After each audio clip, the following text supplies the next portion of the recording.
News ukaba ariyo ukomeje gutega amatwi, aho tugenda tukugezaho amakuru agiye atandukanye. Icyo tugusaba wowe ni ugukanda subscribe kugira ngo amakuru yacu hano kuri Hot News ajya kugeraho umunsi ku munsi. Kera kabaye byaje kujya hanze imvano y'indirimbo Kashe yaje kuririmbwa, dore ko ari indirimbo yakunzwe n'abantu benshi. Niba ukurikirana imyidagaduro nta kuntu waba utazi indirimbo Kashe ya Producer Element, ndetse ushobora kuba yaranayibyinnye mu buryo bumwe cyangwa ubundi, gusa uko bamwe barimo bayishimira agahinda kari kose kuri Element, kuko urukundo rw'ubuzima bwe rwari rumaze kumubwira ko Kashe yamuteye yasibanganye. Ni kenshi mu itangazamakuru hagiye havugwa inkuru y'urukundo rwa Nyampinga w'umuco n'uburage 2022 Kelly Ruzindana na Producer Element uri mu bagezweho muri ino minsi. Gusa aba bombi bahisemo kubigira ibanga cyane ko inshuro zose bagiye babibazwaho bagiye babyamaganira kure. Gusa inkuru y'urukundo rwabo itangira ku mashuri yisumbuye muri St André aho bombi bigaga. Nyuma yo gusoza barakomeje kugeza Kelly agiye muri Miss Rwanda 2022, ndetse na Element ntahwame kugaragaza ko ari we ashyigikiye. Kwifuriza isabukuru biherekanyijwe n'imitima ntibyaburaga kuri buri umwe, gusa inshuro zabo za hafi iby'urukundo bari babizi. Bakomeje gukundana mu ibanga, ndetse urukundo rwabo rugenda rukura kugeza aho Element ahisemo gukora indirimbo y'umukunzi we ayita Kashe. Amakuru yizewe agera ku kinyamakuru Isimbi dukesha iyi nkuru ni uko Element ajya gukora indirimbo Kashe yari indirimbo yahimbye ashaka gutura umukunzi we Kelly Ruzindana yari yarigaruriye umutima we.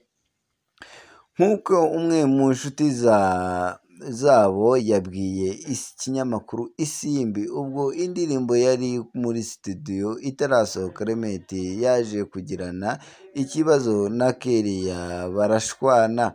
Muri uku gushwana bagerageje gukemura ibintu ariko guhuza biranga, birangira Kelly yabwiye Element ko igihe kigeze ubu umwe anyure inzira ye n'undi ye. Element wakundaga uyu mukobwa byamubereye ihurizo kubyakira kongera n'indirimbo yari muri studio yamukoreye itarasohoka. Amakuru avuga ko yashatse no kureka kuyisohora, ariko inshuti ze zimugira inama yo gusohora kuko ari hit izatuma n'izina rye rikundwa kurushaho. Ni ubwo tariki 24 Nyakanga 2022 Element yarekuye iyi ndirimbo yakiranywe yombi, ndetse inatumbagiza izina rye mu myidagaduro, ko Producer Element yongeye no kuba ku rutonde rw'abahanzi. Iyo wumvise amagambo agiye ari mu iyi ndirimbo neza, wumva ko Element yari yayitondeye, hari uwo yayigeneye ubutumwa buri mu iyi ndirimbo. Ibi rero byagiye biza nyuma y'aho Element aje kuba yamara igihe atarongera gusohora indirimbo, dore ko bamwe bari bavuga ati ubwo yaje mu muziki yaba agiye gukomeza gufatiraho. Ariko benshi bagiye batangazwa nuko uyu mugabo yaje gucishamo igihe ahita nta yindi ndirimbo, dore ko indirimbo yiwe imaze igihe. Mu yandi makuru, Cercle Sportif de Karongi yegukanye irushanwa rwo kwibuka ku nshuro ya 29 Jenoside yakorewe Abatutsi. Iryo rushanwa ryateguwe n'ishyirahamwe ry'umupira wo koga mu Rwanda, dore ko iyi yayegukanye ihigitse Max yari ifite umwaka ushize.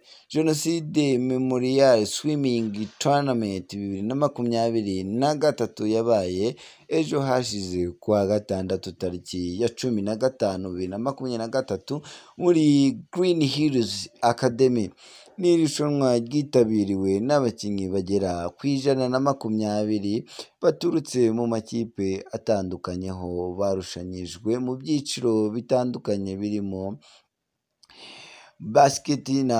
basket, stroke na freestyle na beautiful. Nyuma yo kurushanwa hakaba harahembwe abakinnyi ku giti cyabo bitwaye neza n'amakipe 3 yahize andi. Ikipe ya Cercle Sportif de Karongi niyo yegukanye iri rushanwa ryo kwibuka, ryabimburiye andi marushanwa no ku yindi mikino yahawe igikombe n'imidari. Mako Shake yari yaryegukanye umwaka ushize, ikaba yaraje gukubitwa inshuro n'iyi Cercle Sportif de Karongi. Dusoza amakuru yacu rero, reka tugushimire wowe wari uri kumwe natwe, tunagushishikariza gukanda subscribe kugira ngo amakuru ya Hot News ajya kugera umunsi ku munsi kandi mu buryo bukoroheye. Wowe icyo tugusaba ni ukubana natwe, tunakwibutsa ko wowe waba ufite YouTube channel, waba uri kugurisha se cyangwa uyifite yarakunaniye kuyizamura, tukaba tugufitiye platform igufasha kuzamuka kwayo mu gihe gitoya, dore ko iyi platform twavuga ko iri hejuru cyane.